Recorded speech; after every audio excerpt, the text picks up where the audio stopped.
Olá, aluna, olá, aluno, bem-vindos mais uma vez aí à disciplina de Metodologia Científica. Hoje é a nossa terceira teleaula, correspondente daí à terceira unidade do livro da disciplina, ok?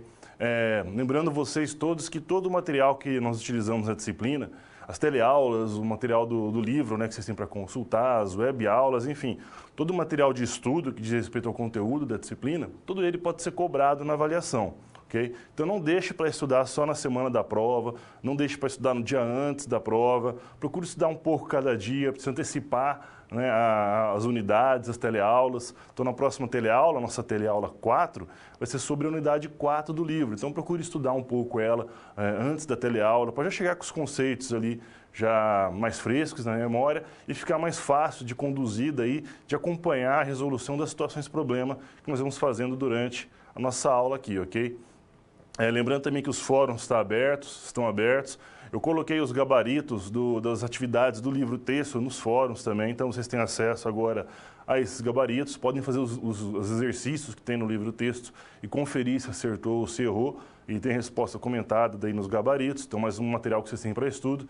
E utilizar também o fórum como essa ferramenta aí de comunicação, para tirar dúvidas, aprofundar ali o conhecimento, talvez discutir alguma coisa que não teve chance de ser discutida durante aqui a teleaula, ok? Bom, nosso tema hoje é projeto de pesquisa, então vamos no quadro para a gente já ver o que nós temos hoje pela frente.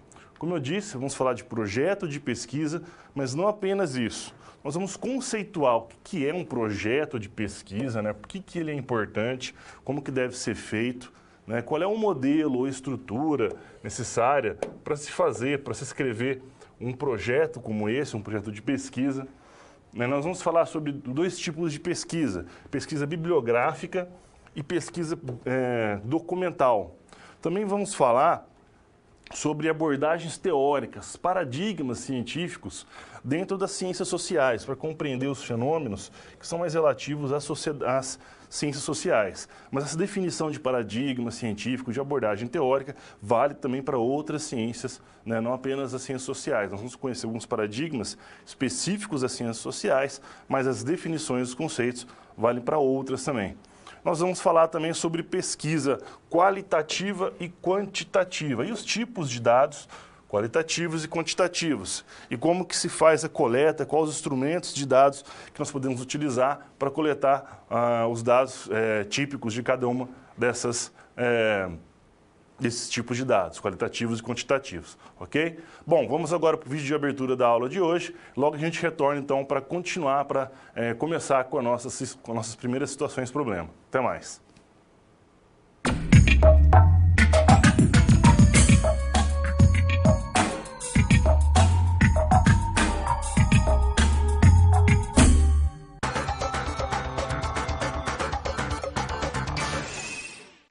Olá! A gente está começando agora a terceira unidade de Metodologia Científica. Nessa unidade, nós vamos ver quais são as etapas ou passos para elaborar um bom projeto de pesquisa. Vamos conhecer algumas das principais abordagens teóricas extraídas das ciências sociais e também os diferentes métodos de pesquisa que estão à nossa disposição na hora de criar um projeto. Antes de começarmos, me diz uma coisa: qual é a finalidade de um projeto de pesquisa? Você já parou para pensar sobre isso? Nós podemos dizer que pesquisar, no sentido amplo, é buscar as respostas para qualquer questão que nos interessa. A pesquisa científica nos fornece os procedimentos racionais e sistemáticos para encontrarmos soluções para as mais variadas perguntas. Sem a pesquisa científica, a gente provavelmente nunca ia entender direito por que o céu é azul, o que faz uma planta crescer ou o que são células-tronco. Das perguntas mais básicas até as mais complexas, a pesquisa científica é essencial para que a gente possa produzir conhecimento e transmiti-lo para as futuras gerações. Foi, aliás, a partir desse acúmulo de conhecimento, feito de forma sistemática, que evoluímos tanto nosso pensamento nos últimos séculos, a ponto de entendermos hoje, com naturalidade, muitos fenômenos complexos do mundo à nossa volta. E de avançarmos tanto em áreas como medicina, as ciências sociais e a tecnologia. Bom, e onde entra o projeto de pesquisa nessa história toda? Se a pesquisa é o caminho para a produção do conhecimento, podemos dizer que o projeto de pesquisa é o roteiro ou mapa que vai nos guiar por esse caminho. É ele que nos leva a definir, entre outras coisas, o que nós vamos pesquisar, ou seja, o tema ou objeto de pesquisa, o que nos motivou a pesquisar esse objeto e para quê, ou com que finalidade a pesquisa vai ser feita. Vai nos ajudar também a estabelecer como iremos conduzir a pesquisa, os recursos necessários e quanto tempo isso provavelmente vai levar.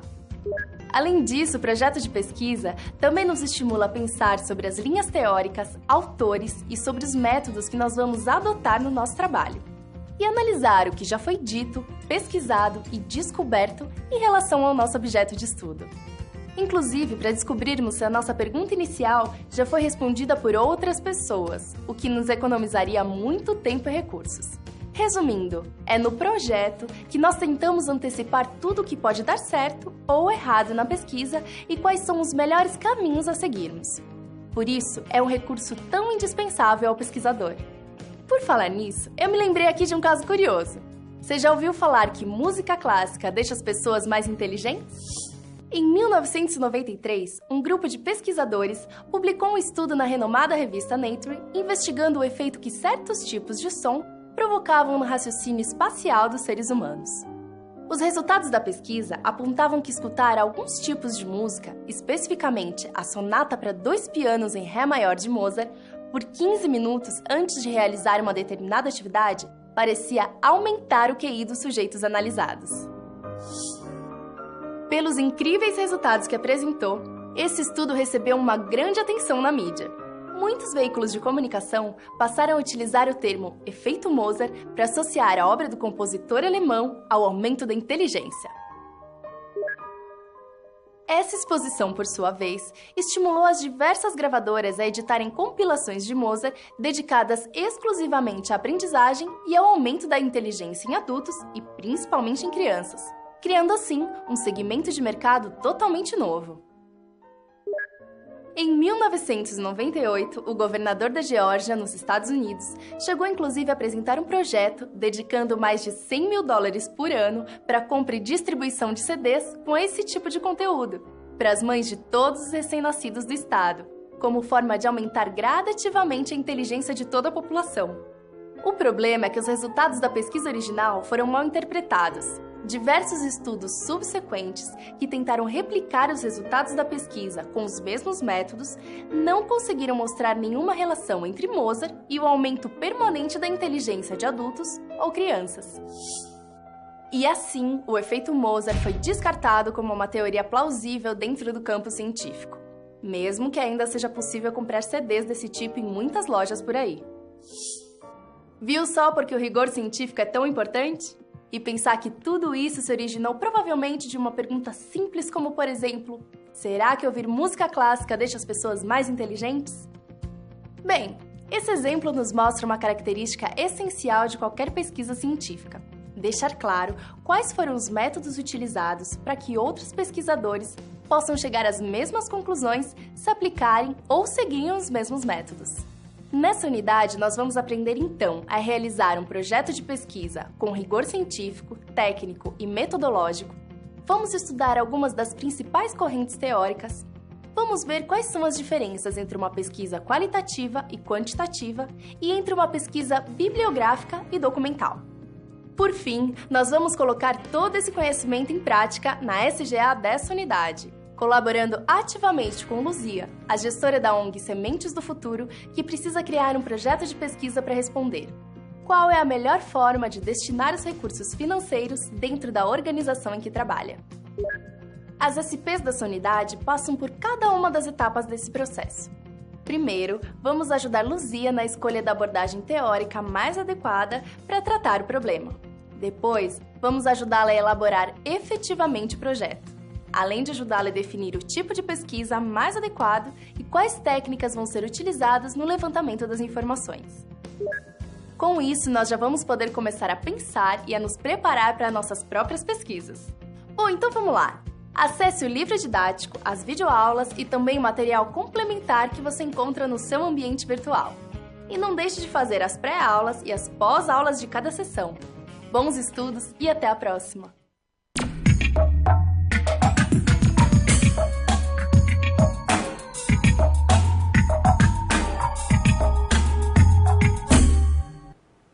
pessoal, bem-vindos de volta. Bacana o vídeo de abertura, né? Vamos dar continuidade, então, ao conteúdo de hoje. E antes da gente entrar nos assuntos, vamos ver alguns conceitos que são importantes a gente conhecer para conseguir compreender melhor as situações problema e o restante da disciplina também. Vamos dar uma olhada no quadro, então, quais são esses conceitos. Um conceito que nós vamos ver hoje, que é bastante importante que a gente compreenda, é o que são paradigmas da ciência ou paradigmas científicos, né? Que a gente vai falar também de abordagens teóricas, teorias da ciência, tudo isso quer dizer mais ou menos a mesma coisa, que são os paradigmas científicos, nesse sentido. Um paradigma, ele serve como uma espécie de modelo, de padrão, de norte para as pesquisas dentro de um campo científico, né? É a escolha de um paradigma, de uma abordagem científica que vai nortear os tipos de hipóteses que você pode levantar a respeito de um problema, as maneiras, os tipos de dados que você vai ter interesse de coletar e de analisar. Enfim, um paradigma serve então como uma espécie de padrão, de modelo que dá uma direção própria para as pesquisas dentro de um campo. Nós vamos falar um pouco mais disso, talvez fique mais claro daí.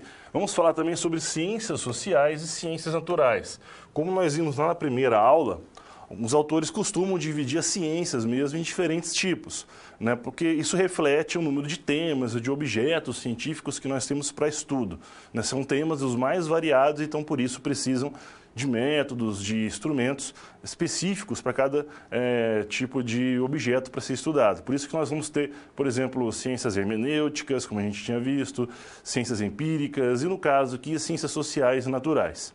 Como o nome diz, as ciências sociais estão mais preocupadas em compreender as relações sociais dentro do mundo humano, dentro da sociedade que nós vivemos, né? Então, ela se preocupa em estudar o papel do indivíduo dentro da sociedade, a interação entre diversos tipos de sociedades diferentes, como se desenvolvem sociedades e culturas. Ela tem essa preocupação mais, então, com esses aspectos sociais do mundo que nos cerca, né? Com a vida em coletividade.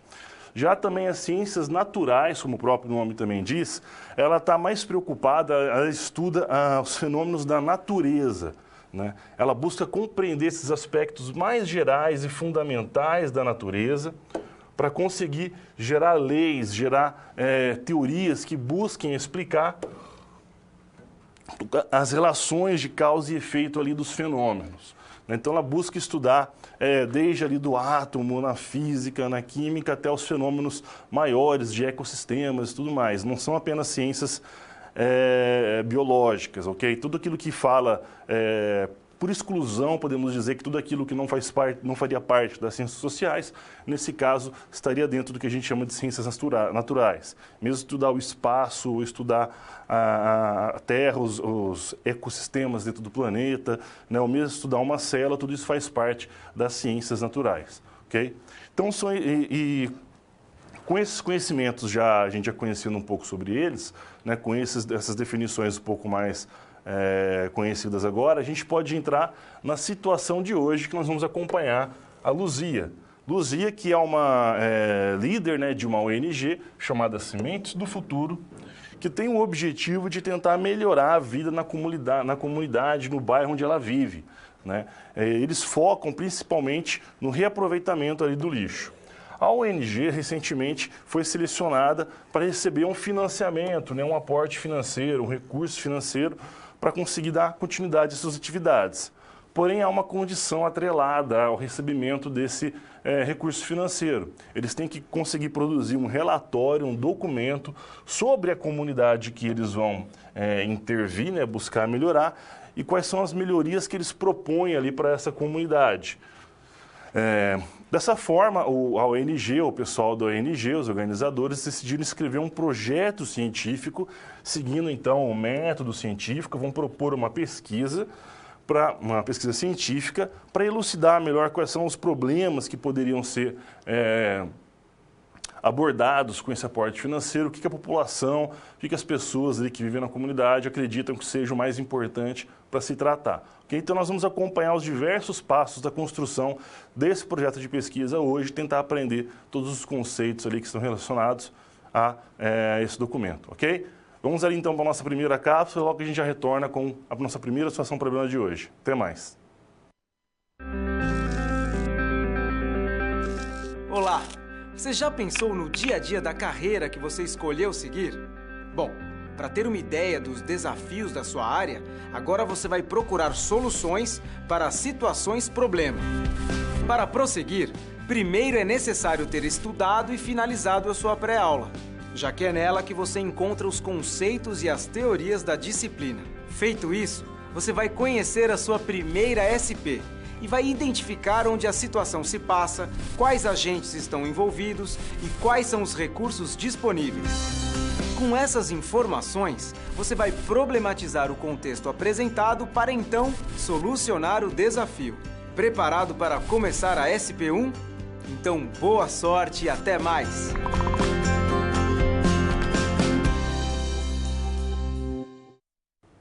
Olá pessoal, bem-vindos aí de volta. Vamos no quadro então para a gente ver o que a gente tem pela frente com essa primeira situação problema, ok? Bom, uma das primeiras coisas que a equipe, que a Luzia, né, e sua equipe tem que decidir com relação ao projeto de pesquisa é qual será a abordagem teórica, né, qual será o paradigma de pesquisa que eles vão seguir, que eles vão utilizar, né? Mas claro que para isso eles precisam conseguir responder as seguintes perguntas. O que é que são esses paradigmas científicos, essas abordagens teóricas? E como eles podem influenciar, né? Qual a importância e a influência deles, da abordagem teórica, na pesquisa propriamente dita? E como eles podem, a partir daí, definir qual será aquela abordagem mais adequada para o estudo, né? Para o projeto que eles querem propor. Para ter uma melhor compreensão disso tudo, a gente tem que voltar lá atrás, lá nas grandes revoluções, principalmente a Revolução Industrial, que trouxe diversas mudanças para a sociedade, mudanças muito rápidas, né? As mudanças aconteciam no sentido de que as próprias relações de trabalho estavam mudando. Se antigamente o artesão era o dono das suas próprias ferramentas, dos seus insumos e do produto que depois ele vendia, né? Com o tempo foi se criando aquelas relações de assalariados, pessoas que vendiam a sua habilidade e o seu trabalho, mas que não eram donos dos seus instrumentos de trabalho. As relações de consumidor, de produtor, né, das grandes as relações de trabalho, enfim, estavam mudando muito rapidamente. Isso também com essas mudanças, houveram grandes êxodos rurais, né, as pessoas se mudando, indo das áreas rurais para os grandes centros urbanos, gerando grandes aglomerações, número muito grande de pessoas indo para esses centros urbanos, criando um grande crescimento muito rápido das cidades. Então, tudo isso gerava grandes mudanças e mudanças muito rápidas. As respostas que haviam até então, né, que a ciência, ou que mesmo os conhecimentos que eram mobilizados até então, essas respostas não conseguiam dar conta dessas transformações, dessas demandas, né?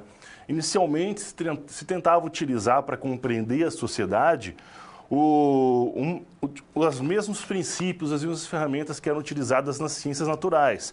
Porque, afinal de contas, as ciências da natureza tinham funcionado muito bem e davam ao homem, como a gente tinha visto lá desde a primeira aula, um grande poder sobre a natureza, sobre conhecer os fenômenos naturais e conseguir, né, estabelecer e mudar aquilo que era necessário para que ele conseguisse dominar cada vez mais a natureza. Então, inicialmente,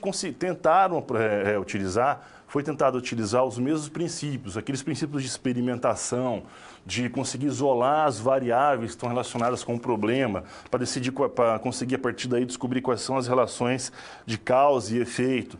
Porém, com o tempo foi se percebendo que os problemas sociais, eles eram muito complexos e também muito mais subjetivos do que os problemas encontrados nas ciências da natureza. Então, era muito difícil isolar aquelas variáveis para conseguir descobrir qual que era a variável que mais influenciava determinado fenômeno, porque o número de variáveis envolvidas era enorme e todas elas, às vezes, com alguma interpretação muito subjetiva. Então, aquela abordagem talvez não traria dificilmente ela traria uma grande compreensão sobre esses problemas sociais. Por isso, lá pelo século XIX, surgiu o que hoje nós chamamos de ciências sociais, que buscaram trazer uma nova abordagem, um novo olhar sobre esses problemas. Precisaram criar novas teorias, novas ferramentas para compreender esses problemas sociais que estavam cada vez mais prementes, né, cada vez mais importantes. Isso levou, então, ao que a gente chama de uma espécie de mudança de paradigma, né? Mas o que são paradigmas? Um paradigma, como a gente falou no começo da aula, é uma espécie de modelo, né? Um conjunto de padronizações, de certa forma, um conjunto de técnicas ou valores que os pesquisadores dentro do paradigma compartilham e que vão, de certa forma, encaminhar ou nortear as pesquisas que ocorrem dentro daquele paradigma. Então, eles tiveram que sair daquela forma de pensar das ciências naturais para uma outra forma de pensar, uma nova forma de pensar, mais adequada às ciências sociais. Houve o que a gente chama, então, de uma mudança de paradigma. O paradigma é ele que baliza, é ele que nos fornece uma explicação e compreensão dos fenômenos, nos diz como nós devemos entender um fenômeno, né, dentro daquele paradigma. Por exemplo, um exemplo talvez fique mais fácil compreender o que é um paradigma se a gente ter um exemplo mais concreto, né? Primeiro, a palavra paradigma mesmo, o termo, da forma como ele é cunhado, como é entendido cientificamente, ele foi cunhado por um filósofo da ciência, também pesquisador da física, chamado Thomas Kuhn. Ele escreveu um livro chamado Estrutura das Revoluções Científicas, um livro curtinho, muito legal de ler. Para quem quiser entender mais sobre assuntos de paradigmas científicos, vale a leitura, né? E lá ele cunhou, então, essa expressão que é mudança de paradigma, né? Essa expressão chamada mudança de paradigma, quando se muda a maneira de olhar os fenômenos, né, sobre os quais a gente está estudando, buscando compreender. Um bom exemplo vem da física. A física newtoniana, né, que foi criada lá por Isaac Newton, né, aquela física que todo mundo estudou no segundo grau, todo mundo deve ter adorado aquelas aulas de física maravilhosas durante a escola e segundo grau, antes de entrar na universidade, né, aquelas fórmulas que a gente precisava compreender sobre atrito, força, aceleração e tudo mais, tudo aquilo faz parte da chamada física newtoniana, que por muito tempo foi ótima para conseguir explicar os fenômenos que o homem precisava compreender e estudar na natureza. Porém, com o tempo, conforme o conhecimento avançava, começou-se a perceber que essa física não dava conta de alguns fenômenos na natureza, principalmente aquilo que acontecia em uma escala muito pequena, né? Escala quase microscópica ou submicroscópica, e também aquilo que podia acontecer em grandes escalas ou mudanças em grandes velocidades, como velocidades ali próximas da luz, né? Para isso, então, via que se precisava de uma nova física, como diziam, de um novo olhar, um novo paradigma, no caso. E esse paradigma foi a física, veio com a teoria da relatividade, dando começo ali à física quântica. Então, Albert Einstein, marcou esse começo com sua teoria da relatividade, né, que conseguia explicar aquilo que a física newtoniana não explicava, que eram os fenômenos submicroscópicos, fenômenos quânticos, e aqueles fenômenos também em grandes distâncias ou grandes velocidades, que aconteciam em velocidades próximas da luz, por exemplo. Isso dava um novo entendimento para os físicos, para os cientistas. Então, todas as pesquisas nesse campo começaram a ser feitas com esse entendimento, com esse olhar, com esses pressupostos. Isso não quer dizer que a física newtoniana perdeu a sua utilidade, né, ou que ela estava errada, nada disso. Ela conseguia explicar muito bem aquela parte da realidade com a qual ela se preocupava. Tanto que até hoje nós a utilizamos para muitas coisas, para construir grandes prédios, calcular trajetórias de aviões, espaçonaves, aeronaves, enfim. Explica, inclusive, a órbita de planetas e tudo mais. Ela funciona muito bem para isso. Porém, existiam fenômenos que ela não explicava e, para isso, era necessário uma nova forma de pensamento, um novo paradigma. Geralmente, esse novo paradigma ele tem que conseguir explicar os fenômenos que o paradigma antigo explicava e também aqueles fenômenos que o paradigma antigo não explicava. Só assim, então, a gente pode falar que houve uma mudança de paradigma, que um paradigma suplantou o outro. Esse período que ocorre entre a queda ou a substituição de um paradigma por outro é a chamada crise de paradigmas, ou crise científica. E as grandes descobertas, como diria Thomas Kuhn, ocorrem geralmente nesse período, que há muita discussão sobre como fazer ou que pressupostos utilizar ali para se colocar, para se continuar as pesquisas, né? Então, de certa forma, a gente pode resumir um paradigma dizendo que um paradigma é mais ou menos como isso aqui, né? É uma lente. A lente pela qual o pesquisador enxerga o mundo, enxerga os fenômenos. Um pesquisador da era newtoniana enxerga os fenômenos diferente do pesquisador dessa era quântica, né, dentro da física. E aí nós podemos citar diversos tipos, cada área de estudo, cada ciência tem os seus paradigmas mais importantes para a pesquisa e tem na sua história as grandes mudanças ali de paradigma. Então, agora que a gente entende um pouco melhor o que quer dizer esse termo, né, o que a gente entende por paradigma científico, vamos dar uma olhada no quadro e falar de 3 principais paradigmas, 3 principais abordagens teóricas dentro das ciências sociais. São o positivismo lógico, o estruturalismo e o materialismo dialético ou materialismo histórico dialético. O positivismo lógico de Augusto Comte, ele parte daquela ideia, como eu falei anteriormente, de utilizar as mesmas ferramentas, os mesmos pressupostos, a mesma lógica das ciências naturais para compreender os problemas sociais, né? Então, o positivismo, ele buscava tentar utilizar aquelas mesmas regras objetivas, coletar dados objetivos, ou talvez isolar variáveis para conseguir descobrir relações de causa e efeito na sociedade, da mesma forma que se fazia nos fenômenos naturais, né? E como a gente viu, embora o positivismo tenha trazido para nós grandes descobertas em outras áreas do conhecimento, ele dificilmente se encaixava, ou dificilmente conseguia trazer grandes achados ou grandes insights dentro dos problemas sociais. Ele não era tão adequado assim para fazer uma compreensão mais ampla dos problemas sociais, porque esses são muito mais subjetivos, não são tão quantificáveis quanto são os problemas ali das ciências naturais, né? Então, com isso, foram pensando novas maneiras de abordar esses problemas, e dessas novas maneiras surgiram abordagens como, por exemplo, a do estruturalismo e do materialismo histórico dialético. No estruturalismo, todo o objeto de estudo é enxergado como sendo uma estrutura. A estrutura para esse paradigma ela é um modelo abstrato da realidade que descreve as propriedades relacionais, descreve as relações entre os elementos da estrutura, né? Cada elemento da estrutura depende dos outros elementos com os quais ele se relaciona. E ele também é definido por essas relações. Quando eu acrescento ou retiro um elemento da estrutura, ela costuma se modificar para se adequar a essa nova configuração.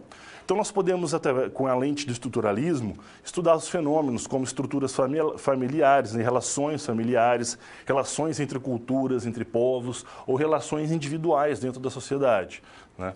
No materialismo histórico dialético, ele entende que tudo que existe, tudo aquilo que pode ser estudado, tudo aquilo que realmente existe no mundo material, que é o mundo da matéria, né, o mundo que existe, independentemente da gente pensar nele ou não, né, o mundo externo que existe fora dos nossos sentidos, né, tudo que existe no mundo está em constante transformação, está em constante movimento. E ele procura estudar isso através de 2 princípios, né? O primeiro princípio é que todos os fenômenos, dentro do materialismo dialético, eles estão interligados. Isso, de certa forma, é parecido com o que pressupõe o estruturalismo, né? Que eles estariam todos interligados e que se determinam mutuamente. O segundo princípio é que, como a gente viu, tudo está em transformação, tudo está em movimento, e esse movimento, essa transformação, é resultado das contradições internas dos fenômenos, né? Por exemplo, a sociedade se modifica, se transforma, não por conta de pressões externas, mas sim por transformações internas dentro da sociedade, que fazem ela se modificar, que fazem ela, né, se mover, se transformar. Porém, diferente do estruturalismo, o materialismo ele leva em conta o contexto histórico em que está aquele objeto, aquele fenômeno que está estudado. Para o estruturalismo, só é interessante as relações. Já o materialismo dialético leva em consideração também o momento histórico, os determinantes históricos, culturais, econômicos, né, de uma realidade, de um fenômeno a ser estudado. Então, esses são os 3 principais teorias ou abordagens teóricas dentro das ciências sociais, né? Quando a gente fala de teorias ou mesmo de paradigmas, abordagens teóricas, a gente também pode entender elas como sendo uma espécie de métodos, né? de procedimentos. Porque a maneira é um método que nós escolhemos para compreender o mundo, para aprender sobre aquele mundo do qual a gente faz parte, né? E cada sistema, cada modelo, cada teoria nos fornece uma lente diferente sobre como enxergar ou entender aquela realidade, aquele fenômeno que a gente está estudando. É muito importante a escolha da teoria, a escolha da abordagem teórica, do paradigma de pesquisa, antes de se começar o trabalho de pesquisa. Porque a escolha do seu paradigma, a escolha da sua abordagem teórica, é a partir dela que vão fluir todas as outras escolhas da pesquisa. As estratégias que você vai utilizar para estudar aquele fenômeno, os procedimentos que você vai precisar utilizar, as técnicas e os métodos de coleta de dados, os próprios dados que você vai precisar coletar e analisar, todos eles são dependentes da sua escolha de teoria, de abordagem teórica. Então, voltando ali na situação de Luzia, ela compreende então que os paradigmas são teorias, são modelos que nós construímos para conseguir entender a realidade, compreender o mundo que nos cerca e balizar, né, as nossas pesquisas, aprender e executar as nossas pesquisas. Então, eles precisam definir qual teoria eles irão adotar, né? Porque a teoria adotada, a abordagem teórica adotada vai influenciar em todas as próximas decisões que eles irão tomar. Então é muito importante que se estude bem as teorias, se aprofunde em cada um dos paradigmas para conseguir fazer a melhor escolha possível nesse momento inicial, nesse momento de escolher a abordagem teórica. A abordagem teórica, além disso, a melhor abordagem teórica vai depender do objeto que você escolheu estudar. Se eu quero estudar o funcionamento de uma célula, se eu quero estudar o movimento dos planetas ao redor do Sol, ou se eu quero estudar a influência de um grupo dentro da sociedade, cada um desses são objetos diferentes e vão se dar melhor com paradigmas diferentes, né? Não tem por que eu estudar uma célula, por exemplo, me utilizando do materialismo dialético, né, como a gente vai ver. Não é talvez o melhor paradigma possível. Então, o teu objeto de pesquisa vai ajudar você a encontrar a melhor abordagem teórica. E uma vez escolhido o objeto, você vai poder, então, ter melhores condições de escolher a sua teoria. Além disso, uma escolha de abordagem teórica revela muita coisa sobre o próprio pesquisador. Como a gente compreende, qual é a nossa visão de mundo, o que a gente espera de nossa pesquisa da sociedade. Então tem um pouco de subjetividade aí nessa escolha, né? Dependendo da gente, de como nós pensamos, de como enxergamos ali o mundo que nos cerca. Okay? Mas claro que não vale apenas, a gente não pode escolher apenas baseado nessa subjetividade. A gente precisa ter um bom entendimento, ler bastante, para conseguir ter uma compreensão melhor dessas teorias e assim adotar aquela que melhor se adequa ao nosso objeto de pesquisa, aquilo que a gente se propõe pesquisar. Ok? Bom, a gente termina aqui nossa primeira situação problema, vamos para um videozinho curto e já voltamos para a nossa segunda situação problema de hoje. Até mais!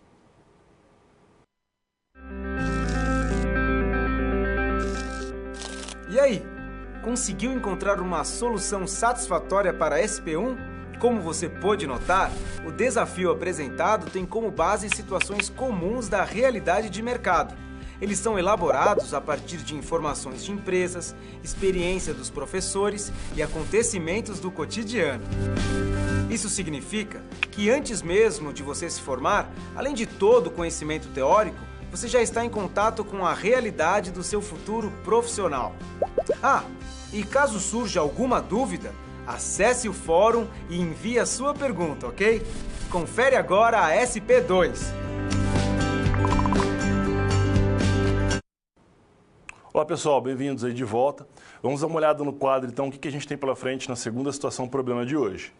Então a Luzia, junto com a sua equipe, já conseguiram, depois de bastante estudo, bastante análise, encontrar qual será a abordagem teórica que eles vão utilizar para elaborar esse projeto de pesquisa. Agora, então, ela tem que continuar com o seu trabalho. Para continuar produzindo esse texto, esse documento, ela precisa compreender bem o que é um projeto de pesquisa, né? Como se deve elaborar esse projeto, o que ele deve nos dizer, o que ele deve informar. E vai ter que responder também algumas questões práticas da pesquisa, por exemplo, se ela deve optar por uma pesquisa qualitativa ou uma pesquisa quantitativa. Vai ter que compreender cada um desses tipos de pesquisa, né? Então vamos lá, vamos ajudar ela a compreender responder essas perguntas que ela tem para conseguir fazer esse projeto.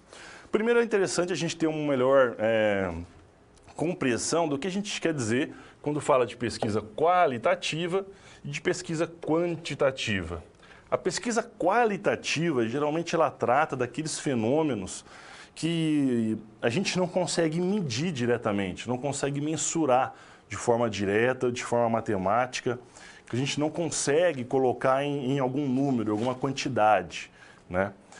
Geralmente isso tem a ver com fenômenos mais subjetivos, que dependem de muito mais entendimento teórico para serem bem interpretados, depende de interpretação, né? Não são assim, não tem uma compreensão direta dos fenômenos.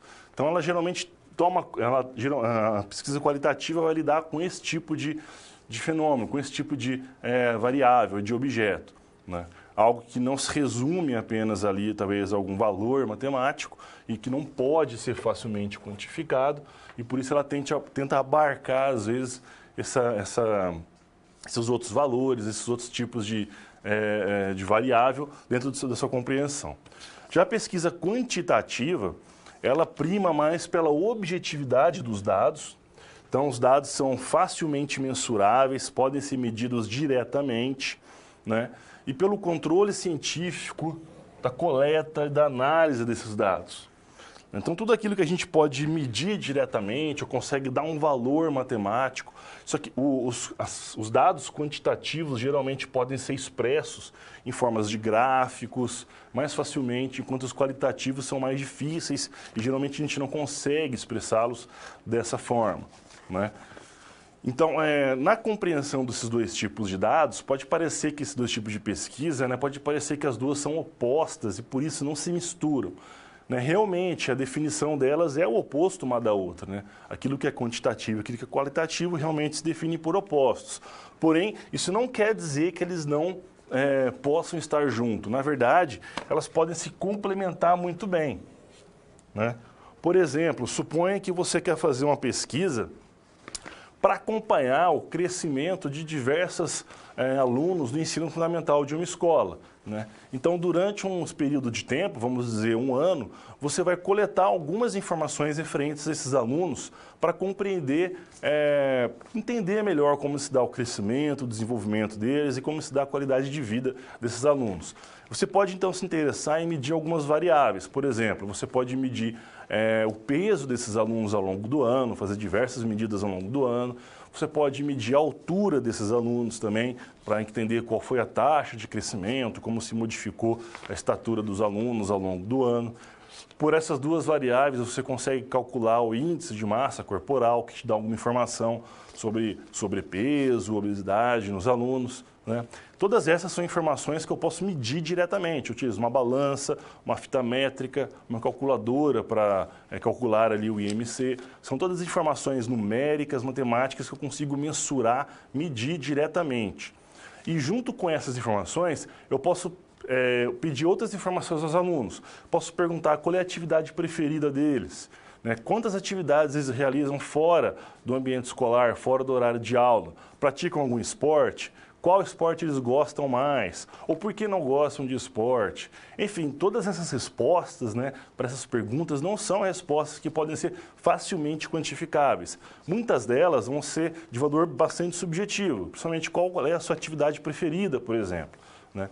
Então, essas são variáveis, essas são perguntas mais qualitativas, né? Então, o mesmo estudo pode juntar esses dois tipos de dados para nos dar uma maior compreensão ali do fenômeno. Se eu falo para vocês, por exemplo, que 55% dos moradores de uma região não têm acesso a serviços básicos de água e esgoto, eu tenho tanto uma informação quantitativa nessa frase, os 55%, né, me dá uma porcentagem do número de moradores. Se eu sei o número de moradores daquele local, eu consigo dizer o número exato, então, de moradores que não têm acesso a esses serviços básicos. E também me dá uma informação qualitativa no sentido de me dizer como é a qualidade de vida, né, a qualidade de vida dos moradores daquela região, já que eles não têm acesso a serviços de água e esgoto, né? Então, a gente consegue utilizar os dois tipos de variáveis, os dois tipos de informação, para nos dar maior compreensão sobre o fenômeno.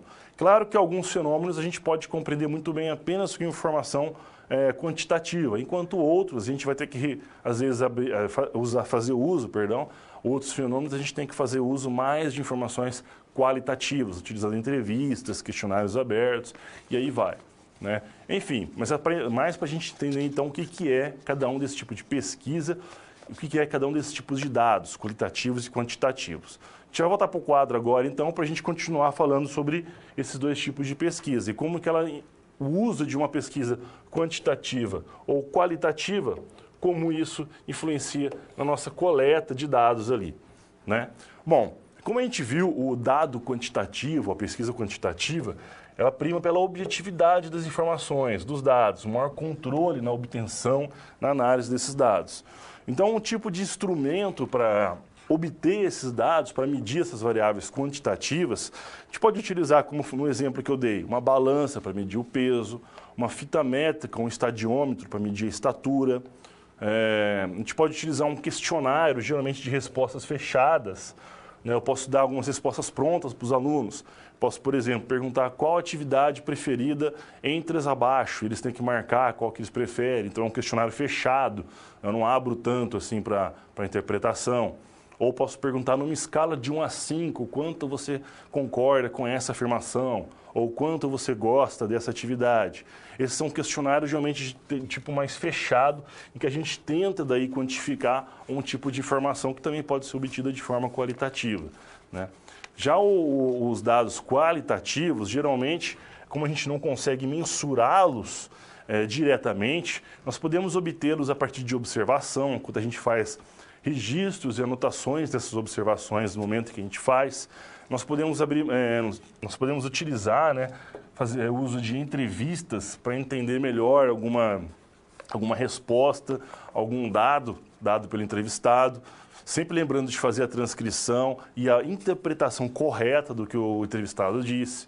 Né? Então, as formas de coletar os dados mudam de acordo com o tipo de dado, o tipo de pesquisa que eu faço, se quantitativa ou qualitativa. E se eu utilizo os dois, também preciso ter muito cuidado, bastante atenção nos tipos de instrumentos de coletas de dados que eu vou utilizar para conseguir cada um dos tipos de dados.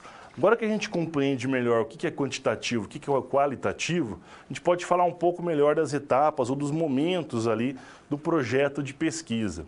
Né? A pesquisa científica em si, ela é como a gente já viu nas últimas aulas, a pesquisa científica é uma maneira, né, mais objetiva possível que a gente tenta fazer de construir conhecimento científico. Ela tenta ser objetiva porque ela segue um processo constituído por etapas que nós chamamos ali de método científico. Né? E a construção do projeto, da execução de uma pesquisa também passa por alguns momentos, algumas etapas importantes. O projeto de pesquisa, ele figura mais nesse momento decisório, que é quando nós vamos decidir o que nós vamos fazer, decidir qual vai ser o objeto de pesquisa, a abordagem teórica utilizada, quais são os métodos de coleta de dados que nós vamos utilizar. Ou seja, nós estamos planejando a pesquisa nesse momento. Um segundo momento seria o momento operacional, que seria a execução da pesquisa em si, que é quando a gente faz a coleta das informações e analisa aquelas informações para gerar as nossas conclusões, os nossos resultados. E por último, como a gente viu também nas etapas de pesquisa da última aula, um momento muito importante, que é o momento de comunicar esses dados, comunicar esses achados, né? Apresentar os resultados da sua pesquisa, um momento redacional, né? Comunicativo. Então, o projeto de pesquisa figura mais esse momento inicial de planejar a pesquisa. Então, como foi falado lá no vídeo de abertura, muito interessante você olhar o projeto de pesquisa como um mapa, né? Um mapa que te dá o caminho, por onde você vai levar a sua pesquisa. Por isso que é importante que você elabore muito bem o projeto, porque esse documento vai servir para nortear o seu trabalho e também serve para que outras pessoas possam entender o que você pretende fazer e talvez até replicar o que você fez, com o sentido de fortalecer os seus resultados ou encontrar erros no que foi feito. Enfim, trabalhar em cima daquele conhecimento que você produziu, né? Então, esse planejamento ele tem que ser o mais detalhado possível. Você tem que escrever muito bem, explicar muito bem o que você vai fazer, como você vai fazer, o porquê que você vai fazer. né? E, claro, a apresentação formal do documento, ele segue uma norma específica, né, a norma da ABNT, 15287, sobre o qual nós vamos falar a estrutura mais ao final da aula. Agora é importante saber que o projeto de pesquisa tem algumas etapas específicas que ele deve cumprir, algumas informações que ele deve conter. Deve ficar claro dentro do projeto o que é o tema do seu projeto, ou seja, qual assunto você quer tratar, né, qual o tema mais geral, mais amplo que você vai estudar. Geralmente isso parte de algum interesse pessoal, uma necessidade profissional, necessidade acadêmica que você tem. A partir do tema se define, como nós vimos, o problema. Também tem que ficar claro no seu projeto qual é o problema que você quer estudar, qual é a dificuldade teórica ou prática que você quer compreender ou talvez até solucionar. Geralmente o problema, como nós vimos, é colocado em forma de pergunta, é uma situação mais delimitada, definida, que ajuda, que seja mais conducente à investigação científica, né? Que permita que você possa investigar cientificamente aquele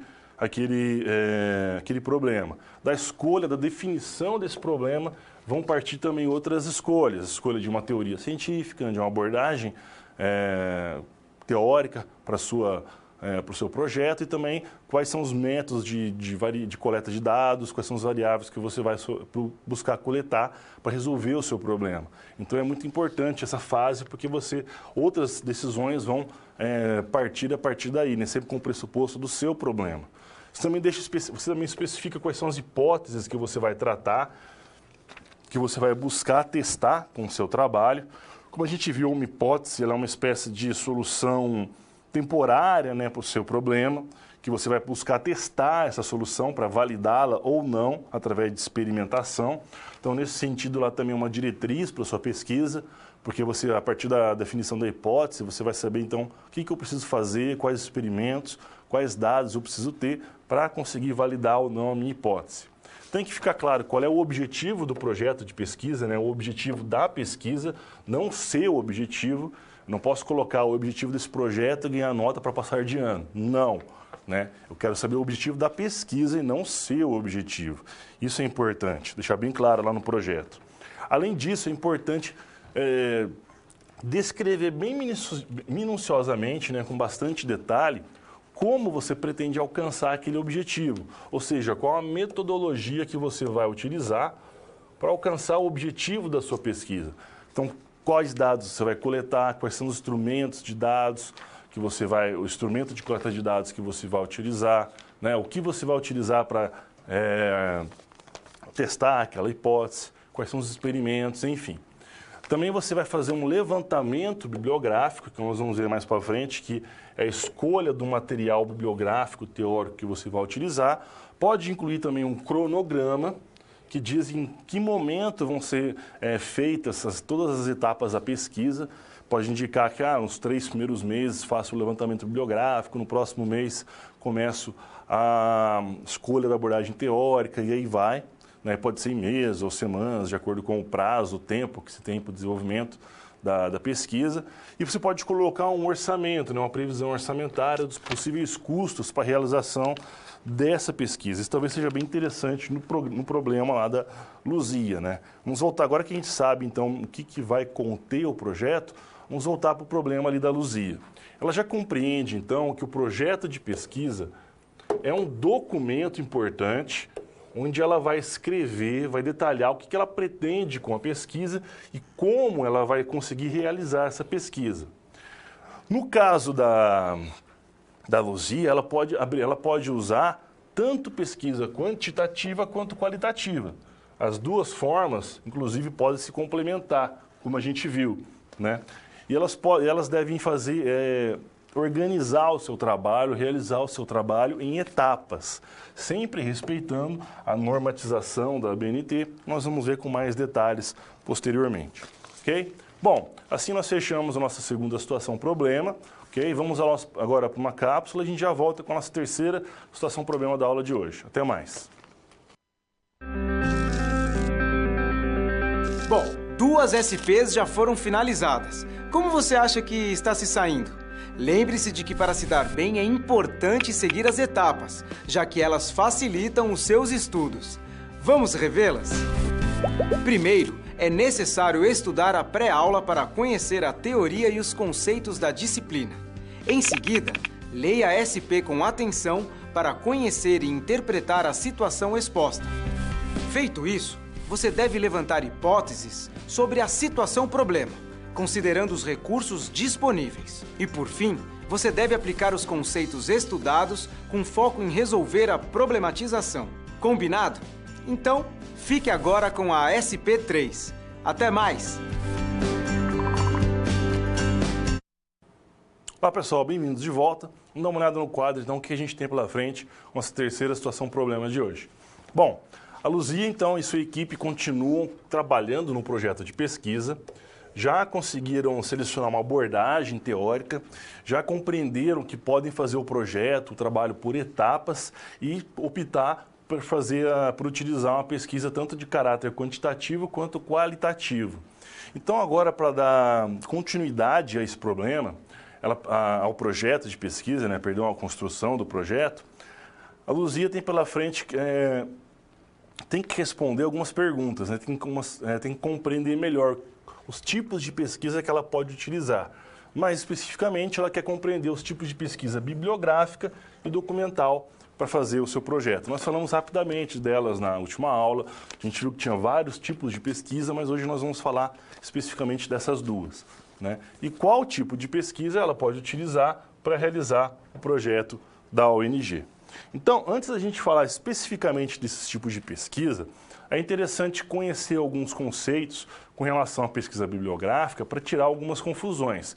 Muitas vezes as pessoas confundem levantamento bibliográfico com revisão bibliográfica com pesquisa bibliográfica, como se fossem sinônimos, a mesma coisa, mas não é bem aí. O levantamento bibliográfico é algo que toda pesquisa tem que ter, independentemente da pesquisa ser bibliográfica, documental, experimental, pesquisação, estudo de caso, enfim. Todo tipo de pesquisa conta com o levantamento bibliográfico.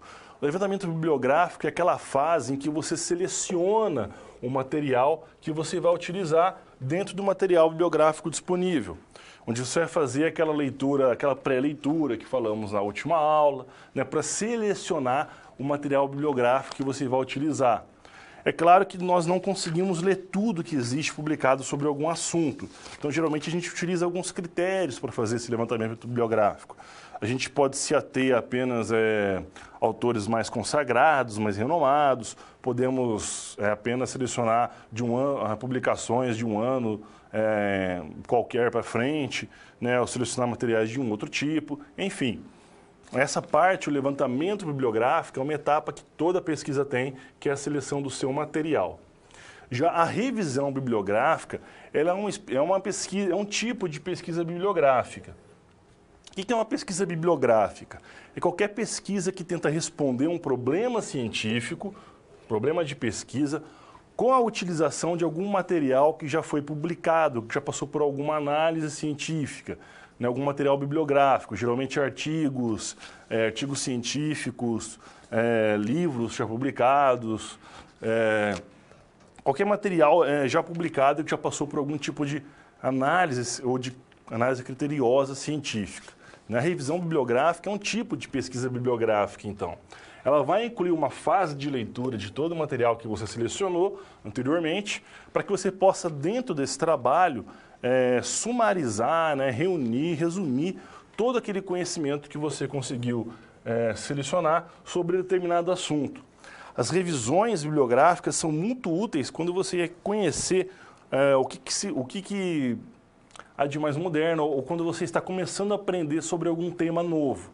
Então, se eu começo a aprender, por exemplo, sobre as ideias ali de Vygotsky na pedagogia, eu posso, então, querer ler alguma revisão bibliográfica sobre as ideias ou tudo que foi publicado a respeito da teoria ali de Vygotsky. Ou se eu estou querendo aprender um pouco mais sobre como funciona a mitocôndria dentro da célula durante o exercício, eu vou buscar, então, toda uma revisão bibliográfica que já tenha feito o trabalho de reunir esses materiais e que avance um pouco o entendimento nessa área. né? Outros tipos de revisão bibliográfica, que é a revisão bibliográfica com meta-análise, né, que é uma revisão sistemática, ela é muito interessante porque ela é muito utilizada na pesquisa na medicina, né, na medicina científica. Porque através de essas revisões sistemáticas com meta-análise, elas ajudam, são revisões de literatura, mas que incluem uma análise a mais, que é a tal da meta-análise, que busca analisar todos os resultados daqueles estudos que foram utilizados para compor a revisão, no sentido de dizer, né, de indicar se um tratamento ou se um novo medicamento é ou não eficaz de acordo com os estudos já feitos sobre ele. Então, as pesquisas de revisão são importantes, né? Elas não são... A gente pode pensar que a pesquisa bibliográfica ou pesquisa de revisão só trata de material já publicado, então não deve trazer nada de novo, né? Ela só resume o que já tem. Nada disso. Geralmente elas avançam também o conhecimento. Como nós vamos ver, ela nos dá novos enfoques, né? Novas ideias. Vamos dar uma olhada no quadro mais uma vez, então, para a gente avançar ali nesse conteúdo. Ok? Vamos voltar para o quadro, então, chamando o quadro. Voltou? Beleza. Ok. A pesquisa de revisão nos ajuda a entender o que é o estado da arte de alguma área, né? O estado da arte, talvez seja uma expressão que a gente já tenha ouvido, né, falar. O que quer dizer estado da arte? Estado da arte é compreender como que se configura, como que se organiza atualmente o conhecimento sobre algum assunto, sobre alguma área, né? Geralmente, para a compreensão do que é o estado da arte de alguma área, de algum conhecimento, a gente precisa também dialogar com tudo que já foi produzido, que já foi investigado sobre aquele... tudo que já foi historicamente construído, né, sobre aquele assunto, sobre aquele conhecimento, para compreender como se chegou na compreensão atual de algum assunto. Mas, geralmente, as pesquisas de revisão são muito interessantes para isso, para nos dar uma ideia do estado da arte. Então, a pesquisa bibliográfica é muito interessante para isso, para reunir o que já foi estudado sobre algum assunto e nos dar essa ideia, então, do que é mais moderno, o que há de mais novo na compreensão de determinado problema, ou seja, o estado da arte daquele assunto. E como eu falei, ela nos ajuda a construir um novo conhecimento científico. Não é apenas porque ela utiliza materiais publicados que ela não traz nada de novo, nada disso. Uma boa pesquisa bibliográfica pode nos dar novos insights, novos enfoques, nos levar às novas conclusões sobre alguns assuntos. E agora outro tipo de pesquisa, além da bibliográfica, é a pesquisa documental. A pesquisa documental, ela utiliza como fonte de dados documentos, né, que são chamados de fontes primárias, porque eles não passaram por nenhum tipo de análise, de um tratamento científico. E esses documentos podem ser textos antigos, diários, cadernos de anotação, filmes ou filmes ou fotos ou mapas, enfim, tudo que geralmente a gente entende mais como sendo uma espécie de algum documento, né? Não apenas um livro, uma informação, um artigo científico ali, por exemplo, que seria uma fonte de dado mais para pesquisa bibliográfica. A pesquisa bibliográfica, por sua vez, como ela utiliza fontes bibliográficas, algo que já foi publicado, já passou por algum tipo de análise, ela utiliza fontes bibliográficas secundárias, porque já passaram por uma análise, um tratamento, né, anterior. Já a pesquisa documental, as fontes são chamadas de primárias, como a gente falou, porque ela não passou por nenhum tipo de tratamento científico. A pesquisa documental é muito útil quando a gente quer compreender o contexto histórico de alguma situação, de algum problema, de algum personagem, ou quer reconstruir algum momento histórico importante para a compreensão ali do mundo que a gente vive, né? Nenhuma delas pode ser apenas um resumão do que está tratando do assunto. Mas os dois tipos de pesquisa, tanto a documental quanto a bibliográfica, têm que nos ajudar a avançar para uma nova compreensão, uma nova perspectiva ali do assunto que a gente está trabalhando. Então, um mero resumo do que já foi publicado, já foi feito, não serve como pesquisa bibliográfica. Ela tem que ajudar também, ela tem que trazer novas conclusões, ajudar a compreender melhor aquele assunto que se está trabalhando. Então, por fim, para resolver o problema da nossa colega Luzia, ela compreende, então, que a pesquisa sempre vai utilizar fontes bibliográficas. Ou seja, toda pesquisa tem o levantamento bibliográfico, que a gente falou, né? Ela sabe que utilizar dados primários, documentos primários, ou seja, utilizar uma pesquisa documental, pode fornecer dados importantes, pode dar um contexto histórico importante para o problema, né? E assim como a pesquisa quantitativa e qualitativa, a pesquisa bibliográfica e documental podem também se complementar. Podem nos dar tanto uma compreensão geral de algum assunto, do que está sendo estudado, de algum problema científico, mas também uma compreensão mais geral do contexto histórico em que ele se encontra, né? Porém, na situação de Luzia, onde ela deve escrever um projeto tratando dos temas, dos problemas ali do bairro, né? Ou seja, avaliar as necessidades que os moradores acreditam ser importante para a resolução com aquele aporte financeiro, ela pode optar apenas por realizar uma pesquisa bibliográfica.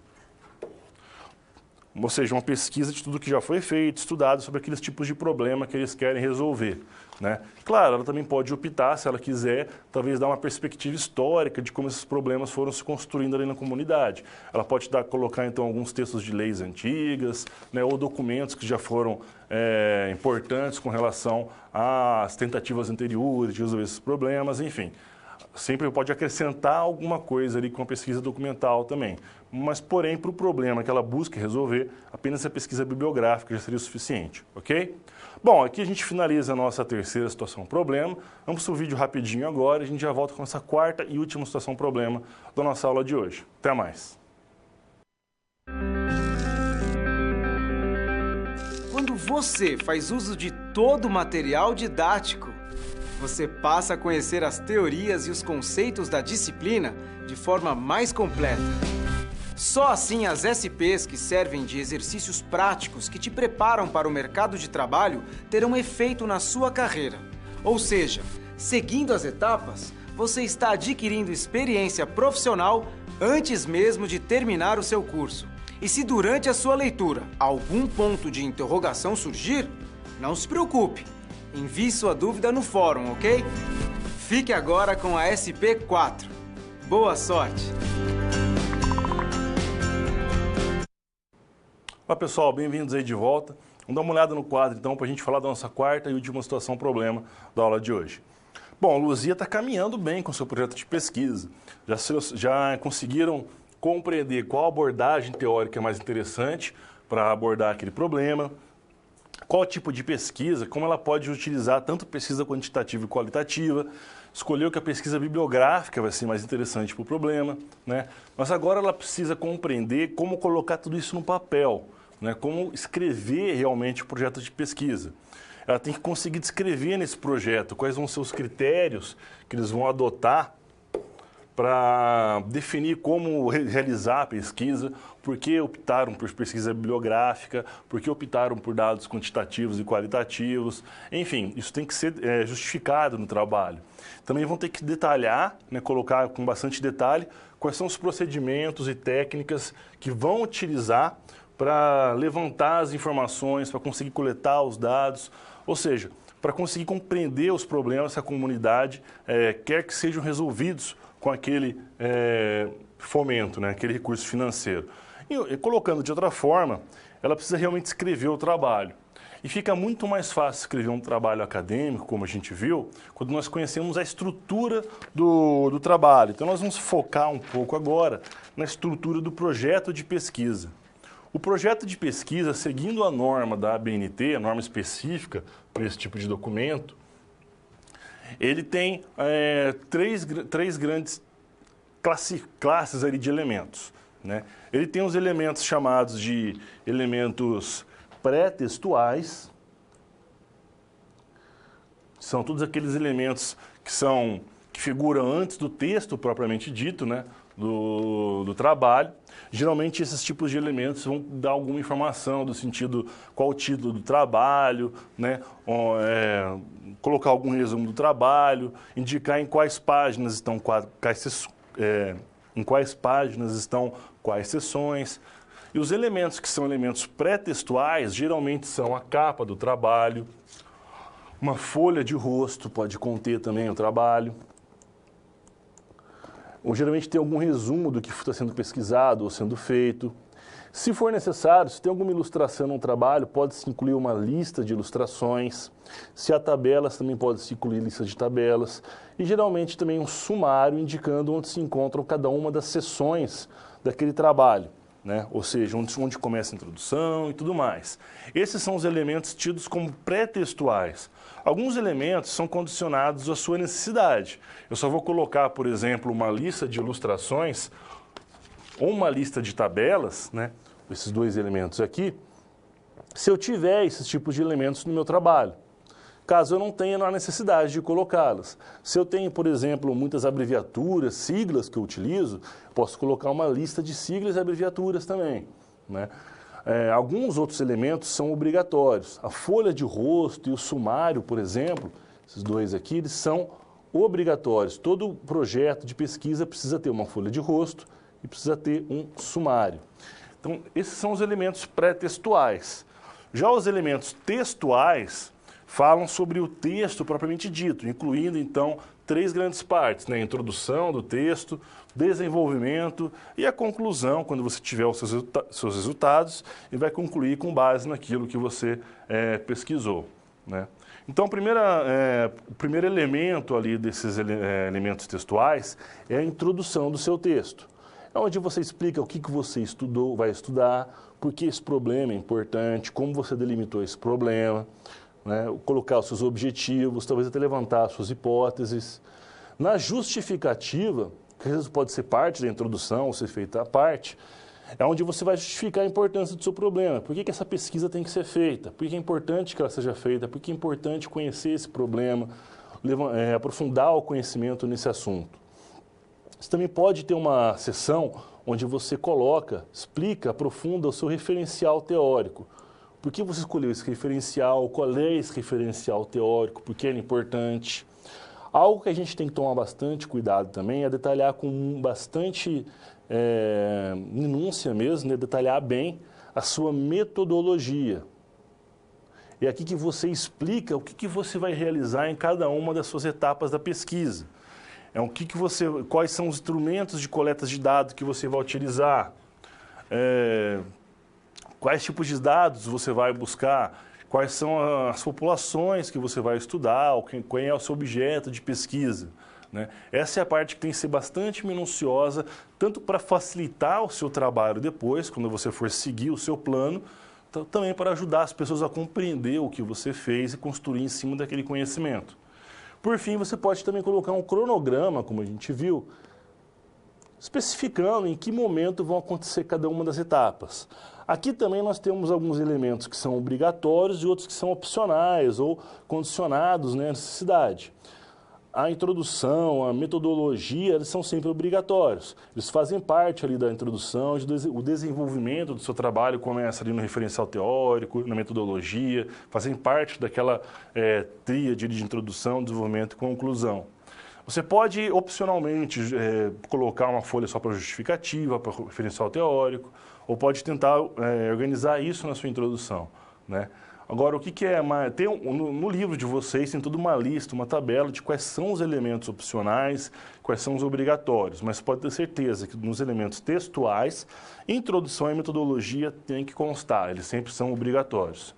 Por fim, após os elementos textuais, como o próprio nome diz, vem os elementos pós-textuais, que é onde você vai colocar tudo que é informação complementar, tudo aquilo que vai ajudar a aprofundar talvez alguma discussão ou algum conceito que você não teve espaço, que não era interessante aprofundar muito lá no texto de desenvolvimento, né? Ou talvez apresentar para o seu leitor, para quem está lendo o seu trabalho, algum material que você citou durante o seu desenvolvimento, a sua introdução, a sua metodologia, ok? A lista de referências ela é um elemento obrigatório, ela vai constar em todo o trabalho. Todo trabalho também vai ter a sua lista de referências.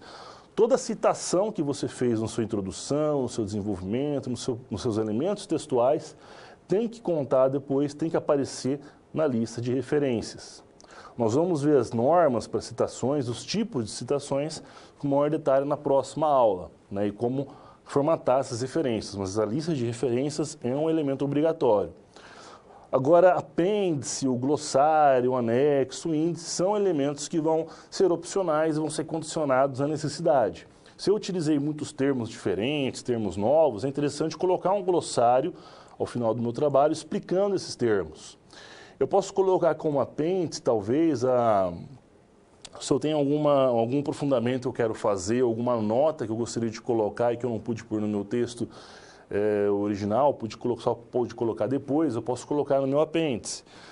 Se eu estou utilizando algum questionário específico, algum instrumento de coleta de dados, como um questionário ou um roteiro de entrevista, é interessante eu colocar esses no meu anexo. Anexar eles no final do trabalho, uma cópia do meu formulário de entrevista, dos questionários que eu coloquei para as pessoas responderem, por exemplo, para que o leitor possa ter contato com eles, né, e compreender como foi feita essa pesquisa, como foi feita a coleta de dados.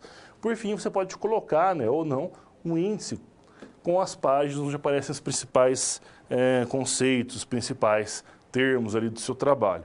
Então, a gente já sabe então que o projeto de pesquisa, como todo trabalho acadêmico, vai se dividir nos elementos pré-textuais, textuais e pós-textuais, e que entre esses há alguns elementos que são opcionais e alguns que são importantes, são obrigatórios. Então, a gente consegue voltar lá para a situação de nossa colega Luzia.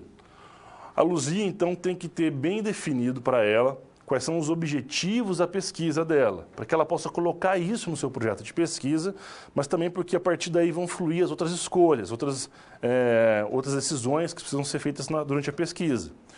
Então, ela já sabe que o objetivo de sua pesquisa vai ser de levantar, junto à comunidade, quaisquer informações que eles acham importantes sobre o que eles acreditam ser uma necessidade a ser atendida, a ser melhorada com o recurso que eles vão receber, né? Então, uma vez que eles vão fazer um levantamento, né, uma entrevista ali com os moradores para descobrir quais são as necessidades, eles podem utilizar como instrumento de coleta de dados um questionário, utilizando perguntas fechadas para facilitar ali a sua análise.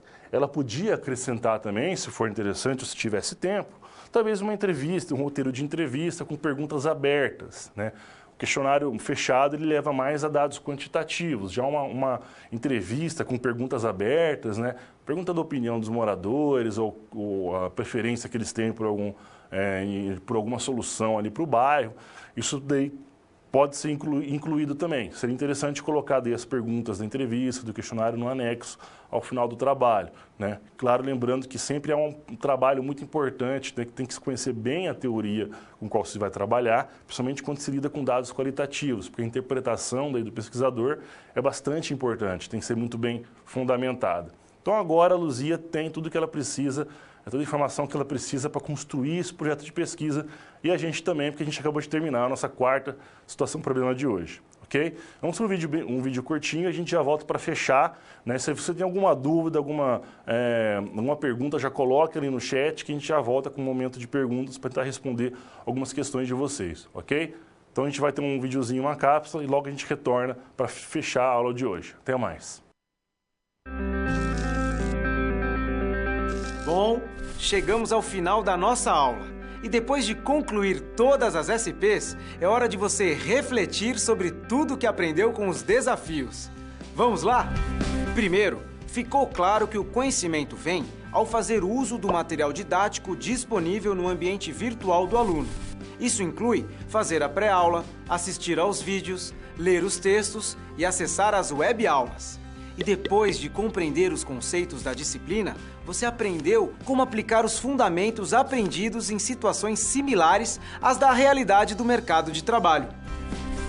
Tudo isso faz de você um aluno proativo e mais capacitado para exercer a sua profissão, o que te coloca passos à frente na hora de ter sucesso profissional. Mas não acabou, você ainda tem a sua pós-aula para acessar, não vai esquecer, hein? Cada parte do processo é essencial para a sua aprendizagem. Respeite todas as etapas, ok? Bons estudos! Tchau!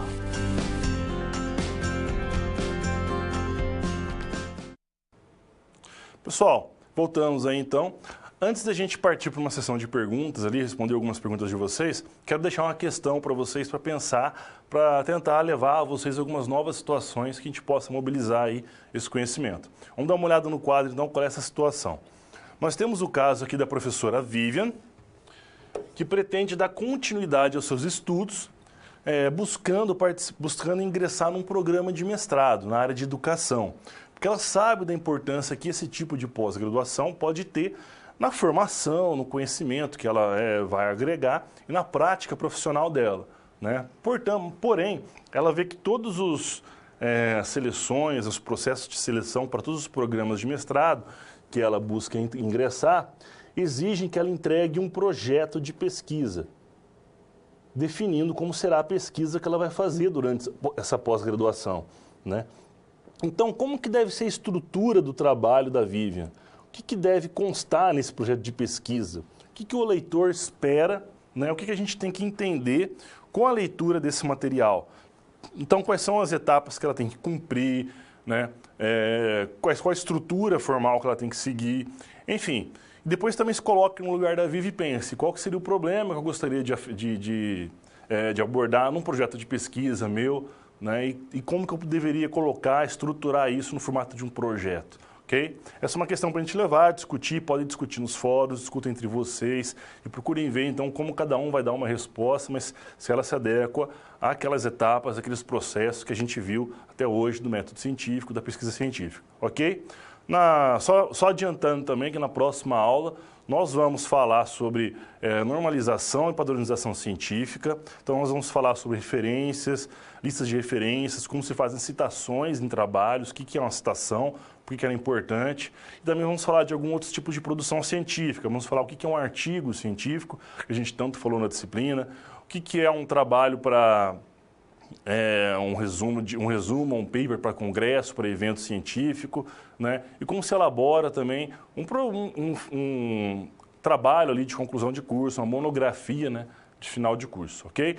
Bom, pessoal, vou abrir agora para as perguntas de vocês, coloquem suas dúvidas ali no chat, que daqui a pouco a gente já vai selecionando algumas, passando aqui para a gente, e a gente vai responder para vocês aí até o final da aula. Até mais!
Olá pessoal, bem-vindos aí de volta. Então vamos responder algumas perguntas que vocês colocaram para a gente aí durante o intervalo. Uma das perguntas pediram para exemplificar uma pergunta qualitativa, né? Uma pergunta que busca um dado qualitativo. Então, por exemplo, se você está na rua e um repórter ou alguém chega para você ali com uma pranchetinha na mão e pergunta para você, qual a sua opinião sobre os programas de reality shows da TV brasileira de hoje? É uma pergunta que a gente vê que é aberta, eu posso falar o que eu quiser. Né? Não tem uma resposta fechada, eu não vou dar uma nota de 1 a 5, nem algo que eu possa mensurar diretamente. Eu não consigo medir a opinião de alguém, né? Então a pergunta é aberta, vai dar o dado que eu vou dar, no caso a minha opinião sobre os reality shows, será um dado qualitativo. As perguntas dissertativas nas provas de vocês, elas são de natureza qualitativa, né? Elas não têm um gabarito correto e que é certo ou errado, como tem nas questões objetivas. Elas podem ter valores intermediários. Você pode ganhar um meio certo, porque a gente pode considerar que alguma parte ali vocês acharam, né? Então nós temos que analisar a qualidade ali da resposta, até o quão perto ela foi daquilo que a gente esperava que fosse, porque ela é uma questão aberta. Vocês podem escrever, na verdade, o que vocês ali quiserem. Então, esse tipo de dado, né, esse tipo de questão, geralmente aberta, onde você pede que a pessoa dê a opinião ou disserte sobre alguma coisa, né, ou se eu pergunto para vocês quão feliz você é, né, ou qual é o seu, como você acha que é a sua qualidade de vida, por exemplo, tem maneiras, talvez, quantitativas de medir isso? Tem. Né? No censo, geralmente, eles costumam perguntar, quantos computadores há na sua residência, quantos carros, quantas pessoas trabalham, qual a média mensal ali da residência. Todos esses são dados quantitativos que nos dão uma ideia de uma coisa qualitativa, que é qualidade de vida, né? Porém, outras perguntas podem surgir do tipo, e quão satisfeito você é com a vida que você tem? Qual a sua aprovação dos políticos do seu município, do seu estado? E aí vai. Esses tipos de perguntas mais abertas, então, são as perguntas, eles citam, né, elas dão dados qualitativos para a gente. Outra pergunta que fizeram é se uma pesquisa voltada na qualitativa, né, voltada para alguma pergunta qualitativa, tem que necessariamente ser complementada por dados quantitativos. Não necessariamente. Você pode fazer uma pergunta que é apenas qualitativa. Você pode fazer uma pesquisa, que seja apenas qualitativa e outra que é apenas quantitativa. Se você vai complementar uma com a outra, depende do problema que você quer pesquisar, do que você está pesquisando, qual é o objetivo, né, da sua pesquisa. Algumas pesquisas, o objetivo delas realmente nos levam a querer buscar apenas dados ali mais qualitativos, né? Já outras podem nos dar algumas informações quantitativas, né? Mas hoje é muito difícil, com o grau que nós temos hoje de digitalização, né, de conseguir mensurar muitas coisas que antes eram mais difíceis, é muito difícil às vezes a gente conseguir fazer uma pesquisa só quantitativa, só qualitativa, né? Porém, pode acontecer sim, não é necessário que você coloque, né, uma informação quantitativa junto com uma qualitativa. Isso vai depender muito do problema que você está pesquisando. Pode ser que melhore, claro, o seu entendimento do problema fazer isso, mas depende do que você está pesquisando, do objetivo da sua pesquisa. Outra pergunta, qual a diferença de sumário e índice? Bom, o sumário, primeiro que o sumário é um elemento obrigatório, enquanto o índice é um elemento opcional, lá no final dos textos da seção pós-textual. Já o sumário é um elemento obrigatório do elemento pré-textual. O sumário ele vai indicar em qual página se encontra cada seção do seu trabalho. Então, a introdução está na página 12, vamos dizer, metodologia começa na página 23, né? Então, isso vai estar tudo colocado no meu sumário. Às vezes, minhas sessões podem ter subseções que estão colocadas no meu sumário também, a 1.2 em tal página, as referências bibliográficas em tal página. O índice, por sua vez, tem vários tipos de índice. Às vezes está lendo algum livro, somente livros acadêmicos, técnicos, você pode ter o chamado índice remissivo, que vai dizer em qual página você vai encontrar os seguintes termos, né? Então, a palavra que eu estou procurando aparece em tais e tais e tais páginas, né? O índice pode dizer também qual assunto você aborda em qual página. Então, o assunto tal aparece em tais e tais páginas. Okay? Porém, como a gente viu, ele é um elemento aí opcional. E onde os paradigmas se relacionam com as ciências sociais? Bom, quando eu quero estudar um problema social, né, um problema da vida social, da nossa vida em sociedade, então eu vou procurar utilizar algumas das visões, né, algumas das abordagens teóricas das ciências sociais. Ou seja, eu vou utilizar os paradigmas das ciências sociais. Estruturalismo, materialismo histórico-dialético são paradigmas das ciências sociais. Eles são modos de pensar, né, são lentes para enxergar um problema. Acho que até meus paradigmas estão sujos aqui. Né, são lentes para enxergar um problema que você utiliza para enxergar, conseguir buscar uma solução, enxergar melhor aqueles problemas sociais, né? Já as ciências naturais, elas têm outros paradigmas, elas têm outras formas de enxergar o mundo, porque os problemas delas são diferentes, né? Então, os paradigmas, as ciências sociais, como a gente viu o estudo daquilo que é sociedade, relações humanas na sociedade, ela tem os seus paradigmas, as suas formas de enxergar esses problemas que são diferentes dos paradigmas das ciências naturais, ok? Eles são parte das ciências naturais, esses paradigmas. E o que seria o apêndice? O apêndice ele serve geralmente para você... você tem algum esclarecimento, por exemplo, você terminou o seu projeto, seu trabalho de pesquisa, você já imprimiu, né, ou talvez já estruturou todo o seu texto, putz, mas eu precisava esclarecer melhor aquele ponto, ou colocar uma errata, né, alguma coisa que eu preciso corrigir ali no meu texto, e eu já não consigo mais mudar o texto. Isso tudo você pode colocar no apêndice, ok? Você pode levar ali para o seu apêndice, e se for ou esse tipo de esclarecimento, aprofundamento, de algum objeto, de alguma coisa que você não conseguiu pôr no seu texto, pode colocar no apêndice. Bom, pessoal, nosso tempo já está corrido, né? Fiquem agora, então, com o nosso vídeo de encerramento. Outras perguntas vocês podem levar para o fórum, discutir entre vocês, se reportar ao material, sempre que eu posso dar uma olhada no fórum, ok? Então, bons estudos a vocês e até a próxima aula.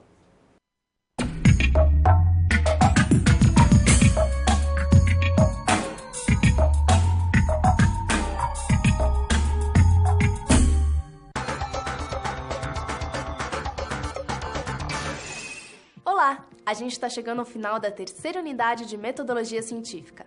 Nessa unidade, nós vimos 3 paradigmas das ciências sociais que podem influenciar bastante na abordagem teórica de uma pesquisa. Você se lembra quais são? Nós falamos aqui sobre o positivismo, o estruturalismo e o materialismo histórico-dialético. Como você viu, a escolha de um paradigma teórico na hora de embasar a sua pesquisa pode definir, entre outras coisas, a abordagem que você vai utilizar no seu estudo. Por isso, é importante conhecer muito bem cada um deles. Para não ficar nenhuma dúvida sobre esse assunto, nós decidimos reunir então um grupo de especialistas para ouvir o que eles têm a dizer sobre cada uma dessas correntes teóricas e para entender como elas se relacionam entre si. Tudo isso para que você possa fazer uma escolha consciente na hora de elaborar o seu projeto de pesquisa. Confere aí! Olá! Nesta unidade, você viu o quanto diferentes correntes teóricas serviram para interpretar os fenômenos sociais. Eu me refiro ao positivismo lógico, ao estruturalismo e ao materialismo dialético. Os nossos convidados, a antropóloga Ana Paula Macafani e o sociólogo Reinaldo Ciccone, falam das contribuições dessas correntes para as ciências sociais e também para a metodologia científica. Olá, professores, sejam muito bem-vindos. Olá, Érica, muito obrigada pelo convite. Muito obrigado pelo convite, é um prazer estar aqui conversando com os nossos alunos. E para começar, professor Reinaldo, para que servem as teorias metodológicas? Por trás das teorias metodológicas existem, na verdade, concepções de mundo, formas de se interpretar a realidade. E essas concepções de mundo trazem consigo chaves para a interpretação da realidade, métodos e técnicas adequadas e coerentes. E isso nos ajuda a compreender melhor o mundo. Ok, professor Reinaldo.